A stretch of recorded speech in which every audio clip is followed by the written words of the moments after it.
Hey guys, what's up? Welcome back to the official video webcast of GeekRest.com. With Aaron from a comic show and a comic shop. I'm Adam from GeekRest.com. Filmed in a comic shop. Filmed in a comic shop, using his equipment, his power, his time. Yes. You're so gracious. Let's see here. Comic book recap news and film and media, whatnot. This is what we're talking this week. The Avengers. The Avengers. We're back to the Avengers. We're not going to talk about this much, but it's been out for If a solid I could see week it now. every day, I would watch it every day. Have you seen it twice yet? Yeah, man, it's good. I haven't seen it twice yet, and it's on my list. But everyone is apparently seeing this 2 times, 3 times. Take your mom there for Mother's Day. Yeah, actually, I know a lot of people who are doing that. This movie is, like we said, we saw it before it came out, talked about it, saw it when it came out, talked about it, and now it's been out for a week, and it is like broken so many records. Yeah, it's a juggernaut. It is a juggernaut. Look, I'm gonna be like Super Agent Ari Gold here, and the sequel's already been announced. Sequel was announced. That it's no-brainer. like in pre-production or something like that. Like somehow they're working on it or something. Well, they're definitely working on the story. Yeah, it needs to get out as soon as possible. They're like, our formula worked for having 4 superhero movies beforehand and linking them together and all that. We have Iron Man 3 next year, and then the year after that, who knows? Captain America sequel, Thor sequel. Yeah. What's going on with Hulk? Yeah, we do need another Hulk. What's going on with Ant-Man? They're approaching. Yeah, Ant-Man. I forget the director's name, but he teased an image on his Twitter. Yeah, man, that comedy dude. Yeah. Didn't he do like all the Shaun of the Dead and all that stuff? No? I thought it was gonna be that guy. No. It's not gonna be a comedy? No. I want it to be like Honey, I Shrunk the Kids with Ant-Man. Well, they better try hard not to make it like that. Oh no, that's what I want. That's what you want. So and it's gonna make like $1 billion. And worldwide I've heard people weekend. wanting Shield. They want a Shield movie. Put on Nick Fury, Hawkeye, and Black Widow, and let's go. Let's do a Shield movie. Have the superheroes as the background characters, and have Shield at the forefront. Spy thrillers. We're ready for it. Those aren't those don't sell. So everything's great with Marvel? Yeah. Well, let's see. John Dokes was fired. He was the senior vice president of digital media and digital media. I believe that's relevant. I've met him a few times at cons and everyone knows this guy's face from cons. He's at the forefront with prizes, giveaways. He's the guy who riled up the audiences. And Marvel let him go, seemingly, I guess, unexpectedly, because they released a press release a couple weeks ago where they quoted him heavily. Right. So I don't think they would do that if that was in the works. And it's weird because he was the guy in charge of all the digital stuff, and then they let him go, and the very next day, ComiXology has all the Marvel day and dates on ComiXology on the digital store fronts for stores. So when I say digital, like he was, for stores, like the liaison for how Marvel was going to do digital with stores. And me, I own a store, I'm sure you guys know, and I'm thrilled that Marvel's on ComiXology. Why reinvent the wheel? Right. Everyone else is on there. It's amazing, and I can sell digital comics and get some money from it. And now I can do Marvel as well as Image and DC and Dark Horse and everything else. Why do they wait so long? I don't know why Marvel. I think they kind of wanted their own proprietary distribution thing. Maybe Disney or whatnot is skittish about how Diamond has monopoly in distributing their print. Maybe they wanted to be able to perhaps distribute their own digital. That's true. But come on, Valiant Comics was on ComiXology before Marvel, and they just came back after. So I'm excited about that, and I'm going to be promoting that. But Marvel Actual Comics A vs. X, it's heating up. I mean, it's selling out. Number 4 is coming out this coming Wednesday, and it's awesome. Number 4 has a fight between Gambit and Captain America. I've already read it, but I'm not there yet. I get a PDF, but it's heating up. It's fun. This is going in. This is the end of the first act. It's told in 3 acts, 3 4-part, 3-act structure with each one being 4 parts. And the verse number 2 comes out, which is an elongated fight scene with Cap and Gambit, which was fun. And they're teasing out I don't know if it's the next one or the final one, but that teaser you saw. The Marvel released a teaser image that said "No more Avengers" in quotes, which I believe is kicking off the second story arc. Like No More Mutants. And No More Mutants, and we all know what came out of House of M, from Scarlet Witch saying that. So would Phoenix have the power to take away their powers? I mean, would Phoenix? And Marvel keeps stressing that at the end of every arc, you're gonna get things are gonna get shaken up. Yes. So That's a little ominous. Yeah. For the Avengers. Yeah, that's cool. Actually, that's cool. Like that get no more Avengers. How are you gonna do that? How's that gonna shake out? You're gonna take all their costumes away and spank them? No. So, I'm ready for it though. I mean, the Averse X, it had some negativity online. Everyone's like, oh, Marvel just wants the heroes to punch each other in the face and call it a crossover. Popcorn flick. But people are enjoying it. Yeah. People are enjoying it. It's something that we possibly could never get in a movie because, different movie houses own the rights to distribute X-Men and Avengers and just the special effects budget and how many actors and how much craziness. But dude, I would love it. It looks like AVP, like AVX. I don't know how you can put this on film, but I told you my only gripe so far is that with the AVX, with Versus, I should say, there's a little pop-up music video bubbles. Oh, I love that. I'm gonna critique. Go ahead. It made me giggle. Really? Yes. All right. Well then, I'm sure some people liked it and some people didn't like it. Like Versus.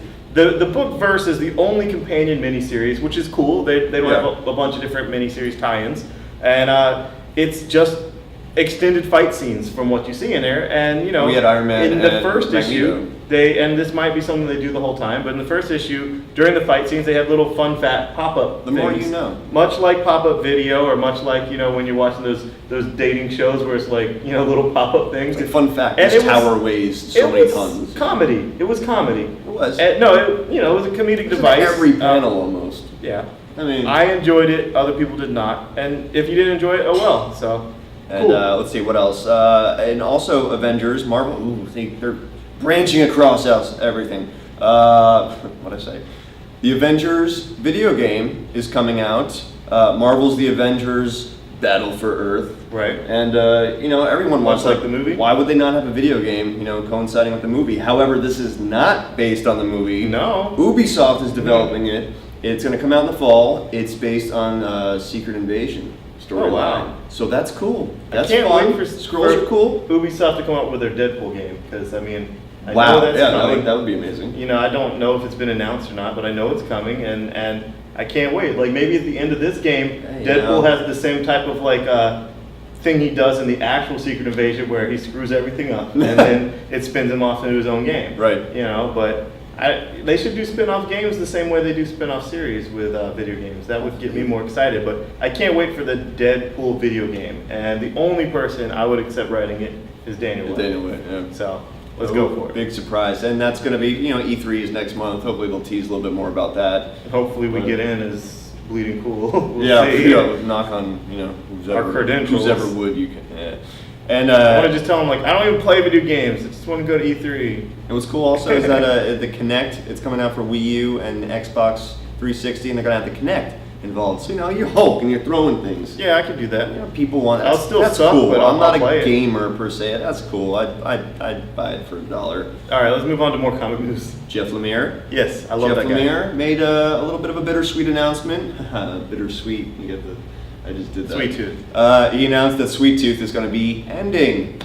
Issue 40? With issue 40. It's a respectable run for a Vertigo title. Yeah. Go out and while you're still, And it was his decision. It wasn't like a cancellation. Oh, yeah. He's DC's darling, it wasn't like the Chris Robertson thing, with iZombie and a big flame out. No Twitter rants here. He's just deciding to wrap it, and that's cool. I mean, it probably could have gone on a little longer, but maybe this is what he planned the whole time. Who knows? Yeah. And I'm really enjoying his Sweet Tooth, and if you like his Animal Man and you like some of the other stuff he does, you should check out his Sweet Tooth. It doesn't matter if it's ending. That just means that there's a finite amount of graphic novels you have to commit to. And I think it's in issue 36. He's going to wrap up the last story arc, which is called The Wild Kingdom, and it's going to culminate in the final issue, which is going to be double-sized and fully painted.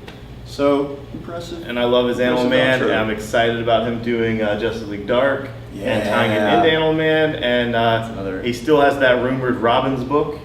What is up with that? They should call it Round Robin. Every issue could be a different Robin. My bittersweet pun was better. Okay, well, we'll let the fans decide.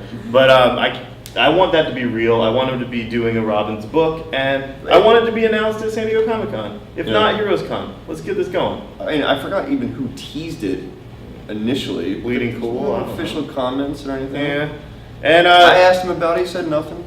Well, he can't say anything. He didn't say anything. They have those non-disclosures. And then he stressed to me, that doesn't mean anything by me not saying anything. It doesn't mean anything either way. Cryptic Lemire, I love you. And Free Comic Book Day, the best thing out of Free Comic Book Day, as far as original content, was DC's New 52, which had some things that I liked, had some things I didn't like, and had something that was like a huge, cool, big spread teasing out this Trinity War that's coming next year. That's something I don't like. Why next year? I don't want to wait that they're long. building up to it, and this just looks insane. And I don't think that's John Stewart as a Green Lantern. Yes, I think he that's looks John black. Stewart. Yes, his costume is different, but black thing, well, it just makes sense. All right, I'm just saying. A black Green Lantern with almost all of his face covered up with a mask looks like John Stewart. I'm not being racist. I'm not saying that. I would say most black people, if they were wearing a Green Lantern costume and covered up almost all of their face, most white guys do, unless they got that super chiseled jaw. Yeah, no one knows that Batman's Bruce Wayne. That's why superheroes wear masks. Are you saying that all white people look alike because you can't tell Batman's Bruce Wayne from? But anyway, the point is, it looks like there's some Arabic tattoo on his forearm, and that's weird. John Stewart doesn't have that. There's a story arc behind that, I'm sure. But this teases out Pandora, who Pandora is, actually Pandora. Also, the Phantom Stranger is actually named. He's actually, it's Judas. It's Judas who sold out Christ. It even has the coins in there, and that's really. And what's cool too is with Pandora, they're actually tapping into the Greek myth of Pandora's box. They're using, the mythology and. I'd like to tap that box. Zing. And then the question, that's the part that I really didn't dig. It's like, it's still kind of a mystery. Why is the question involved in he was metaphysical, he was he was philosophical, yoga, all that stuff, but he wasn't mystic. He was noir.